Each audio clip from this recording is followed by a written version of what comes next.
നമ്മൾ ആഹാര രീതിക്ക് അനുസരിച്ച് ജീവികളെ തരംതിരിക്കാൻ പഠിച്ചു. സസ്യാഹാരികൾ, മാംസാഹാരികൾ, മിശ്രാഹാരികൾ എന്നിങ്ങനെ തരംതിരിക്കണം എന്നൊക്കെ പഠിച്ചു അല്ലേ?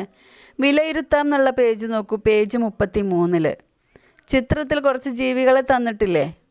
ഇവയെ ആഹാര രീതിക്ക് അനുസരിച്ച് തരംതിരിച്ച് പേരെഴുതണം. ചിത്രത്തിൽ കാണുന്ന ജീവികളെ ആഹാര രീതി അനുസരിച്ച് തരംതിരിക്കുക. അപ്പോൾ ഇവിടെ ആഹാര രീതി അനുസരിച്ചാവുമ്പോൾ 2 തരത്തിൽ തിരിക്കാം: സസ്യാഹാരികൾ, മാംസാഹാരികൾ. ആരൊക്കെയാണ് സസ്യാഹാരം കഴിക്കുന്നവർ?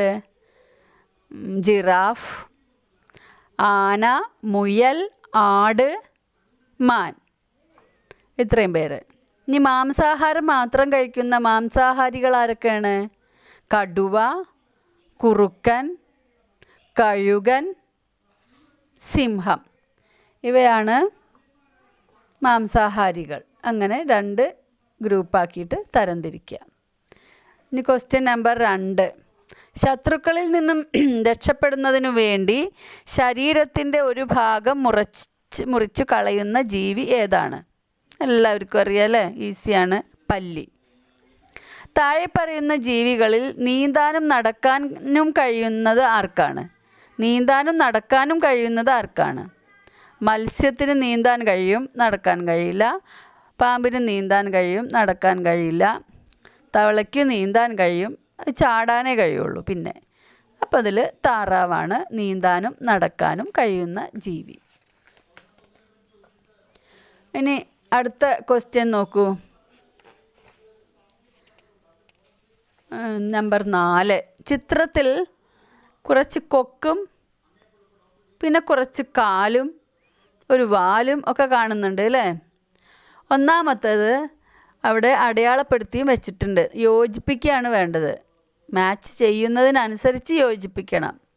ഒന്നാമത്തേത് പരുന്തിൻ്റെ കൊക്കാണ് അല്ലേ? പരുന്തിൻ്റെ കാലുകളും അവിടെ തന്നിട്ടുണ്ട്. നല്ല വളഞ്ഞ നഖങ്ങളോട് കൂടിയ കാലാണ് പരുന്തിനുള്ളത് അല്ലേ? റാഞ്ചിക്കൊണ്ടു പോകാൻ നല്ല ഘനമുള്ള ജീവികളെയൊക്കെ റാഞ്ചിക്കൊണ്ടു പോകുന്നത് നമ്മൾ വീഡിയോയിൽ കണ്ടില്ലേ? അടുത്തത് ആടാണ്. ആടിൻ്റെ കാല് നോക്കൂ, ഏതായിരിക്കും? ആ കുളമ്പുള്ള കാല് അല്ലേ? സസ്യാഹാരം കഴിക്കുന്ന ജീവികൾക്ക് കുളമ്പുള്ളവയൊക്കെ സസ്യാഹാരം കഴിക്കുന്നവയാണ്. അങ്ങനെയാണ് നമ്മളതിനെ മനസ്സിലാക്കി വെക്കാം. ഇപ്പോൾ പശു, ആട്, പോത്ത്, മാൻ, ഇതിൻ്റെയൊക്കെ കാലിൽ നല്ല ബലമുള്ള കുളമ്പുണ്ട്. ഇവയൊക്കെ സസ്യാഹാരമാണ് കഴിക്കുന്നത്. അപ്പോൾ ആടിൻ്റെ കാല് നമ്മൾ മനസ്സിലാക്കി അതിനെ വര കൊണ്ട് യോജിപ്പിക്കുക. ആടിൻ്റെ കാല് ഏതാണ്? അവസാനത്തത് കണ്ടോ? ഇനി മീനാണ്.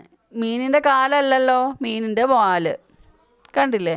വാലിലേക്ക് ആ വര കൊണ്ട് യോജിപ്പിക്കുക. അവസാനത്തത് താറാവാണ്. താറാവിൻ്റെ കാലിൻ്റെ പ്രത്യേകത നോക്കൂ.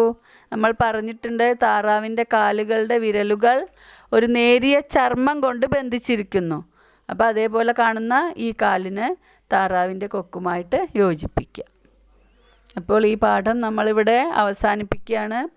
ഇനി ഈ പാഠത്തിൽ നിങ്ങൾക്കുണ്ടാകുന്ന സംശയങ്ങളും അതുപോലെ നിങ്ങൾക്ക് ഈ പാഠം ഒക്കെ മനസ്സിലായോ, ഇഷ്ടപ്പെട്ടോ എന്നൊക്കെ നിങ്ങൾ കമൻ്റായിട്ട് എഴുതി ഇതിലേക്ക് എനിക്ക് അയയ്ക്കുക. നിങ്ങളുടെ ഓരോ കമൻറ്റുകളും ഓരോ അഭിപ്രായങ്ങളും എനിക്ക് കൂടുതൽ പ്രോത്സാഹനം തരും. ഓക്കെ.